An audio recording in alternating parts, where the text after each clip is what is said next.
नमस्कार विद्यार्थी मित्रांनो, ग्रो अकॅडमी या युट्यूब चॅनलवर तुमचे मनापासून स्वागत आहे। आजच्या या व्हिडिओमध्ये पदवी नंतर आपल्याला शिक्षक कसे होता येते याबद्दल सविस्तर चर्चा आणि शेवटचे काही दिवस राहिलेले आहेत, म्हणजे जवळपास 4 दिवस राहिलेले आहेत। 4 दिवसामध्ये तुम्हाला अर्ज करायचा आहे आणि बीएड करायची इच्छा असणाऱ्या प्रत्येक विद्यार्थ्यांनी हा व्हिडिओ बघायचा आहे। तुम्हाला गव्हर्नमेंट शिक्षक व्हायचंय, 100% शिक्षक व्हायचंय आणि परीक्षा कधी असणार आहे याबद्दल सुद्धा, अभ्यासक्रम काय असणार, कसा अभ्यास करायचा, क्लास उपलब्ध आहेत का याबद्दल सविस्तर चर्चा आपण आजच्या या व्हिडिओमध्ये करणार आहोत। तत्पूर्वी चॅनलवर नवीन असाल तर चॅनलला सबस्क्राईब करायचं आहे।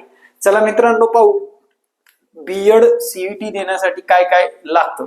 तर तुमची सर्वात प्रथम पदवी असणं गरजेचं आहे मित्रांनो। काय असणं गरजेचं आहे?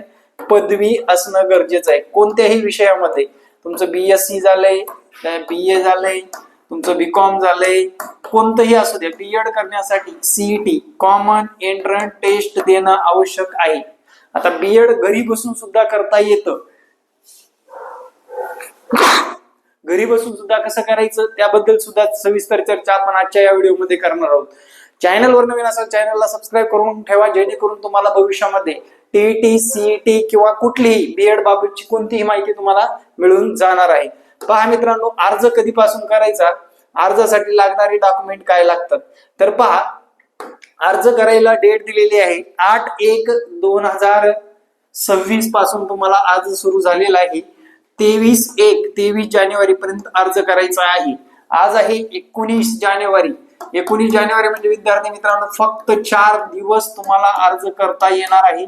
सीईटी सेलवर जाऊन लवकरात लवकर अर्ज करायचा आहे। परीक्षा कधी असणार, टेंटेटिव्ह डेट काय असते परीक्षेची ते पण सांगतो। तर त्यांनी सांगितले 27 मार्च ते 29 मार्च या 2 दिवसांमध्ये, मागे पुढे 1-2 दिवसांमध्ये परीक्षा नियोजन केलेलं आहे। बीएड सीईटी दिल्याशिवाय तुम्हाला शिक्षक होता येत नाही, शिक्षकासाठी तुम्ही पात्र होत नाही। लक्षात घ्या, काय करावं लागेल, बीएड ला ऍडमिशनच मिळत नाही, त्यासाठी आत्ताच तुम्ही लगेच सीईटीचा फॉर्म भरून घेऊ शकता। आता सर्वात महत्वाचं म्हणजे अभ्यासक्रम काय लागतो याबद्दल आपण सविस्तर चर्चा करू। अभ्यासक्रमासाठी काय काय लागतं ते बघा। तर अभ्यासक्रमासाठी विद्यार्थी मित्रांनो सविस्तर सांगतो काय काय आहे, कसा पेपर पॅटर्न असणार त्याबद्दल सुद्धा सविस्तर चर्चा करणार आहोत आपण। चला तर पहा, अभ्यासक्रमामध्ये तुमचा असा पॅटर्न आहे, सीईटी बीएड सीईटीचा अभ्यासक्रम। सीईटीचा अभ्यासक्रम तर सर्वात प्रथम 40 मार्काला रिझनिंग मॅथ आहे, म्हणजेच लक्षात घ्या मानसिक क्षमता म्हणतात त्याला, एकदम इझी असतं।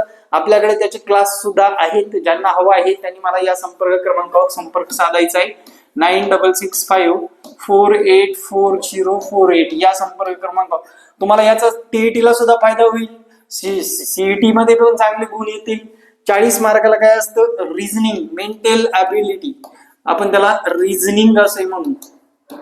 त्यानंतर विद्यार्थी मित्रांनो जनरल नॉलेज वर असतं, जीके वर 30 प्रश्न असतात आणि शेवटचा 30 प्रश्न हा शैक्षणिक घडामोडी किंवा शैक्षणिक बालमानसशास्त्र, बालमानसशास्त्र किंवा त्यालाच दुसरं नाव त्यांनी असं दिलेलं आहे शिक्षक पात्रता, अध्यापन अभिरुची, शिक्षणाचे मूल्य, अध्यापन परिस्थितीवर आधारित प्रश्न विचारले जातात। 100 प्रश्न 100 मार्क असतील। किती प्रश्न? 100 प्रश्न असतील आणि 100 मार्क असतील। तुम्हाला मार्क जेवढे जास्त तेवढं चांगलं कॉलेज, फीस कमी लागणार। लक्षात घ्या, मार्क जेवढे चांगले असतील तेवढे चांगलं कॉलेज आणि फीस कमी। आपल्या जवळचं कॉलेज हवा असेल तर या परीक्षेकडे दुर्लक्ष करू नका, व्यवस्थितरित्या अभ्यास करून परीक्षा द्या। डोनेशन कमी लागतं, गव्हर्नमेंट कॉलेज असल्यामुळे आपल्याला डोनेशन कमीत कमी आणि आपल्या जवळचं कॉलेज मिळत असतं आणि 2 वर्षामध्ये आपलं बीएड कम्प्लीट होतं। लक्षात घ्या, बीएड कम्प्लीट झाल्यानंतरची प्रोसेस सांगतो।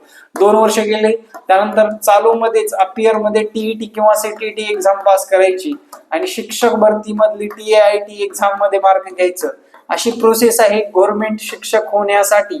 आणि तुम्ही गव्हर्नमेंट डायरेक्टली शिक्षक होता, जे की आता सद्यस्थितीमध्ये जर विचारात घेतलं, सद्यस्थितीमध्ये तुम्हाला अर्ज करायची डेट आहे, अर्ज करायची लास्टची डेट मी सांगितलेली आहे 23/1। लक्षात घ्या, 4 दिवस बाकी राहिलेले आहेत। ओके, या 4 दिवसामध्ये तुम्हाला अर्ज करायचा आहे. ते पाहू शकता 23 जानेवारी 2026 या दिवशी अर्ज करायचा. 8 ला चालू झाले, 23 ला संपाले, मार्च मध्ये एक्झाम आहे. या 2 महिन्यामध्ये आपल्याला ही परीक्षा अभ्यास करून द्यायची आहे, जेणेकरून आपल्याला या परीक्षेमध्ये अजिबात कमी मार्क मिळणार नाहीत. अशा पद्धतीने या परीक्षेचं नियोजन करायचं आहे. दिलेला संपर्क क्रमांक आहे, अधिकची माहिती विचारू शकता. आणि इथेच थांबतो. जय हिंद, जय महाराष्ट्र, धन्यवाद.